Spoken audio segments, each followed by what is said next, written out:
ரப்புல் இங்கே எடுத்து சொல்லி நீங்கள் பயப்பட வேண்டிய அவசியமில்லை. இறை பிரச்சாரத்தை மேற்கொள்வதிலே நீங்கள் அஞ்ச வேண்டிய அவசியமில்லை, தயங்க வேண்டிய அவசியமில்லை. உங்களுடைய பணிகளை நீங்கள் பார்த்து கொண்டே இருங்கள். ஒரு பக்கம் அல்லாஹ் அண்ணலை பார்த்து பேசுகிறான், மறுபக்கம் நம்மை பார்த்தும் அல்லாஹ் பேசுகிறான். வலா தஅமலூன மின் அமலின், நீங்கள் எந்த ஒரு காரியத்தை செய்தாலும் சரி, அது வீட்டு காரியமாக இருக்கலாம், அல்லது சமுதாய பணிகளாக இருக்கலாம், அல்லது வியாபார பணிகளாக இருக்கலாம், அல்லது பள்ளிவாசல் மதரசா பணிகளாக இருக்கலாம். எந்த ஒன்றாக இருந்தாலும் சுஹூதா, நாம் சுஹூதாக இருக்கிறோம், அத்தனையும் என் பார்வைக்கு அப்பால் மறையவே முடியாது என்று அல்லாஹ் சொல்லும்போது இங்கே நாம் கவனிக்க வேண்டிய ஒரு விஷயம் என்ன?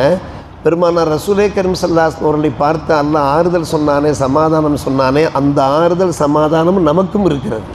நாம் அல்லாஹ்வை அஞ்சி வாழ்ந்தோம் என்றால், அல்லாஹ்வை பயந்து வாழ்ந்தோம் என்றால், அல்லாஹ்வுடைய பாதுகாப்பு ஏதோ ஒரு வகையில் கிடைத்து கொண்டு